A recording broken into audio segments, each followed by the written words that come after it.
Alright, so let's talk about The Plague Dogs. So this is a 1982,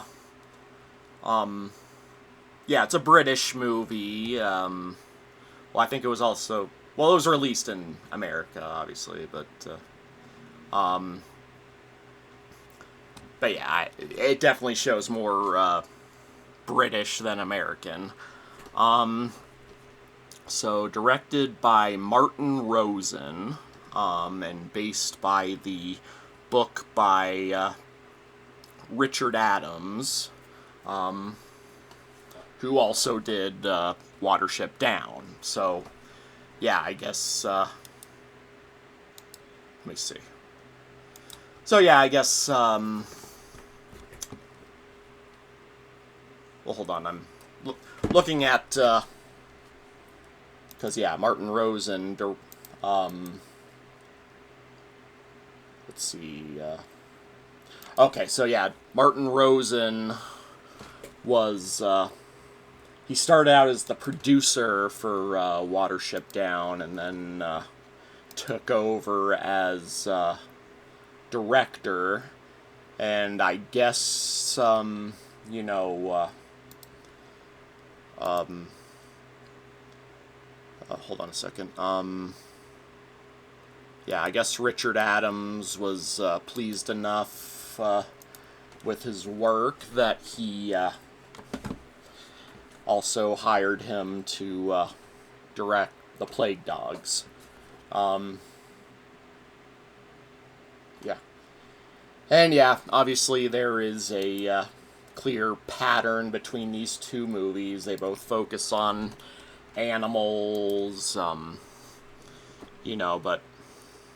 they're definitely not for the kids. There is a lot of violence in both of them, some language, and they both have, themes of scientists running experiments on these animals.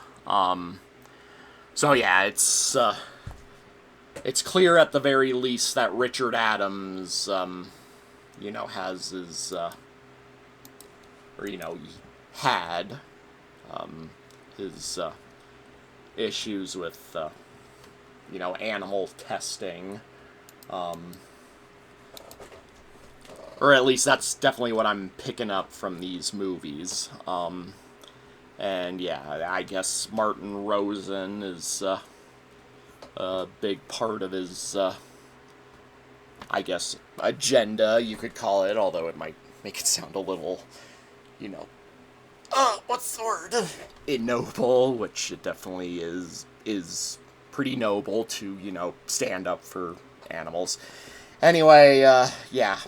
So the story is we have these two dogs, a Labrador mix named Ralph, and a smooth fox terrier named Snitter.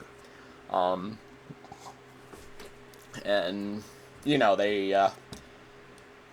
they they escape from a research facility that's running these rather inhumane experiments on all kinds of animals. But the movie starts with Ralph being, they're like drowning him underwater to, I don't even know what exactly the purpose of the test is, but yeah, they're pretty quick to establish that what the scientists are doing to these dogs is not cool.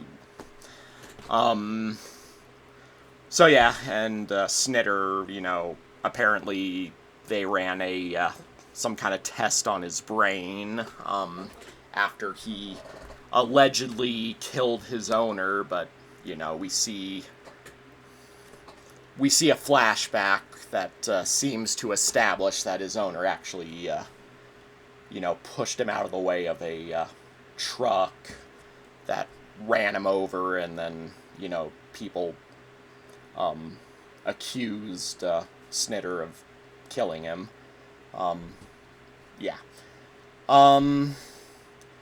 So yeah, they escape from the lab, and the general movie is about them scrounging around, surviving in the wild, and all the while, the scientists find out about their escape, and then soon word gets out to, you know, the civilians nearby. Um, there's a farmer with a bunch of sheep that, they scare the sheep at times, and then, once or twice they have to eat the sheep to survive.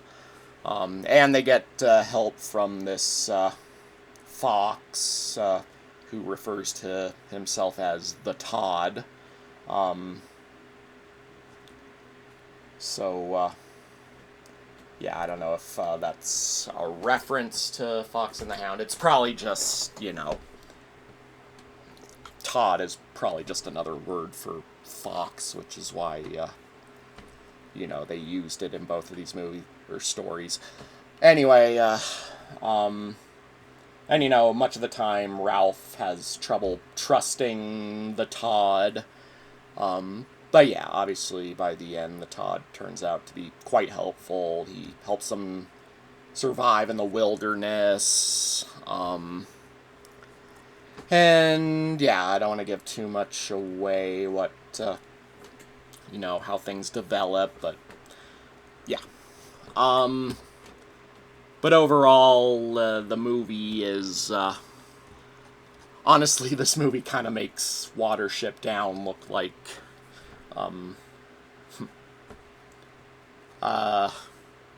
it makes it look like,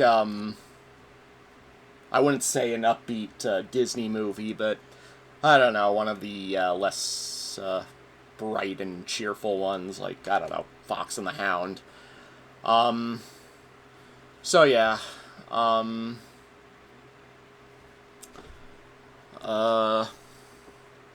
on a second. So yeah, this is a very violent, or it's not like super violent like Watership Down was, although there is a very brief moment of violence that involves a human man, getting shot in the face. So yeah. Let's see. And it was released in America a few years later, and by that time, the PG-13 rating was established, so yeah, I guess they were pretty quick to give that rating to this one. It's definitely not an R movie, but it's, well, again, a guy getting shot in the face, that's definitely dancing around the line right there. So yeah, I'd say PG-13 is a pretty fair rating for this one. And yeah, there's also a bit of language in this one. Not like super, profane or anything, but yeah, there's some moments of them saying words like, well, I don't want to,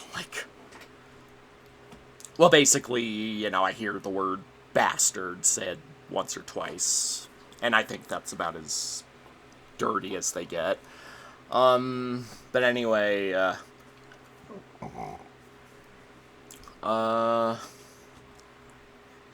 it definitely has the bleak themes.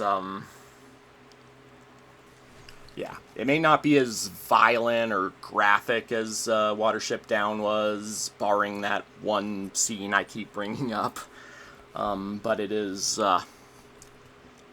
extra bleak. Like, Watership Down at least has, a semi, satisfying conclusion. This one, well, let's just say don't expect, yeah. Don't expect to be uplifted by the end. It's, yeah. Don't want to give too much away, but, yeah. Let's see. So it's pretty sad, and yeah, our three main protagonists, Snitter, Ralph, and the Todd. They're all very compelling characters. The two dogs, they're... Snitter's voiced by John Hurt, so... he voiced the main character of Watership Down, and... but yeah, it's a very different character from the other movie, because... what was his name? Hazel. He was... kind of a strong leader type, whereas in this movie, he's more of a vulnerable, somewhat mentally damaged, wide-eyed optimist type. Ralph is definitely more cynical and a little slower to trusting humans or the Todd. And yeah, the Todd, the movie's very good at setting up that, he's not entirely trustworthy at first. He does almost look like he has his own agenda, but, throughout the movie, you kind of warm up to him and figure that, even if he does have an agenda, it's, mostly, it's mostly protection, and, you can kind of tell he, deep down, cares about the two dogs. So yeah, these are very, compelling, main characters, and, I also gotta give a lot of, well, first of all, I gotta credit all the voice actors. I don't need to go into too many of them, because chances are you probably haven't heard of most of them, but I'm sure many of you are familiar with John Hurt, voicing Snitter, again. We have Nigel Hawthorne voicing Dr. Boycott, who I think is like the head of the laboratory. So he's kind of the unofficial villain. Or yeah, I guess he's about as close to the main villain of the movie as anybody.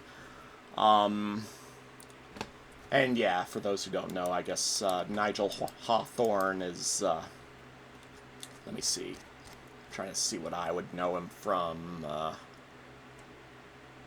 Sweeney 2? Never mind. Let's see, he's in Gandhi, Monty Python's The Meaning of Life. He voices Fluter Flam in The Black Cauldron a few years later. Let's see. Demolition Man, he's... let's see, Dr. Raymond Cocteau, is that the... Yeah, I believe that's the, one of the main villains of the movie, I think, if I remember correctly. Yeah. And then... he's in the Madeline movie, the live-action one. He voices... Professor Porter and Tarzan. So yeah, he's got a pretty... Obviously, he's got, like, some bigger roles in that, but yeah, obviously he's a pretty decorated actor. Yeah. And then one voice you'll probably recognize by the end of this, voicing, like, the Major, who's, leading a group of soldiers that are hunting the dogs, is a man named Patrick Stewart. You might have heard of him, Jean-Luc Picard, Professor Charles Xavier. Well, honestly, the list goes on and on. He's, I'd say he at least rivals John Hurt in star power, by now at least. I mean, back then... I think the biggest movie he had to his name was the Excalibur movie. Yeah. But yeah, he was... he doesn't appear until near the end, and, from some of the words from some of the things he says, he seems to be one of the more sympathetic humans, but, he's still kind of doing his job. Yeah. The movie does establish pretty well that, like, humans are not, like, inherently evil. It's mostly just those scientists. But yeah, it still establishes some of them are kinda jerkish. Although, even then, it's, their motives are understandable. Like, they're the farmer with the sheep. Obviously, he's not gonna take his sheep getting killed lying down or even scared. And, there's even a female news reporter who very much seems to be, her reports definitely seem to be siding against her reports have, like, a slant against the scientists, and, yeah, she seems to be advocating more for the dog's sake, basically. And, yeah, there's, you see little hints of, obviously, Snitter's old owner that got killed, he seemed very much like a decent person. At the very least, he treated his dog pretty well, it seems, and he even saved his life from a moving truck. So yeah, obviously the movie makes it pretty clear that humans are not all bad. But yeah, there's definitely some that definitely, at the very least, are not nice. Because, yeah, but yeah, otherwise, the movie does a good job exploring these themes. There's a nice, storytelling, narrative throughout, that, they don't show, there's a lot of moments where, like, instead of, like, directly showing the scientists interacting with each other, especially since, they hardly even show their faces. They're just, there's a few moments where you can subtly see a human's face, but otherwise, humans are mostly off-screen. But yeah, there are a lot of moments where instead of just showing various human characters, like the scientists and such, talking to each other, they actually play him as a voiceover while the dogs are kind of going about their business and stuff. So, you do get a look into the humans' perspectives without actually seeing the humans, and I think it's a pretty clever storytelling element. The animation, I think, is excellent. I think there might have been some rotoscoping, at least in places. Let me see if I can see anything on rotoscoping. Well, anyway, I'm sure there's a lot of tracing over humans at the very least, and I'm sure they got a lot of real-life references from the dogs, or, from real-life dogs. Let's see.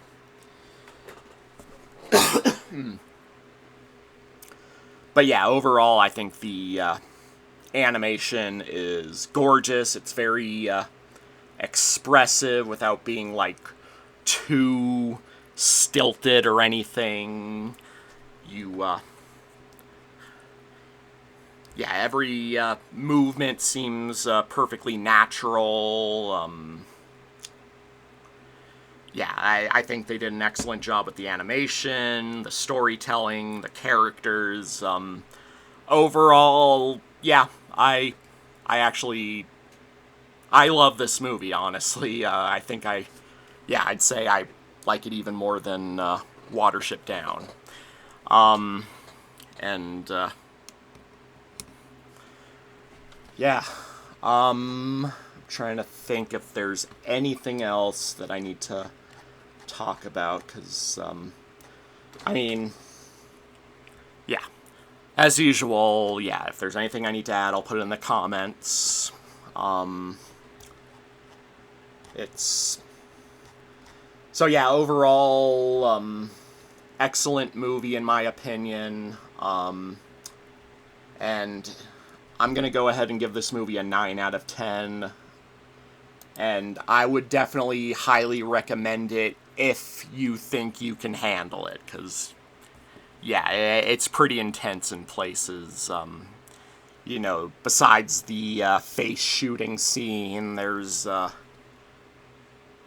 few intense moments. Probably one of the most intense scenes is near the very beginning, when the two main dogs are they find themselves inside an incinerator where the scientists are about to burn one of the dead dogs from the lab. So yeah, and it's a very close call and very intense. And yeah, if you think you can handle scenes like that, and a man getting shot in his face, and all the you know general animal disembowelments that you would expect from a movie like this, if you can handle that, I would definitely say check this out. Yeah, check this movie out. And again, 9 out of 10. And yeah, if there's anything I feel I need to add, I'll put it in the comments. And I'm going to go ahead and leave it at that for now. Mash it and smash it, signing off.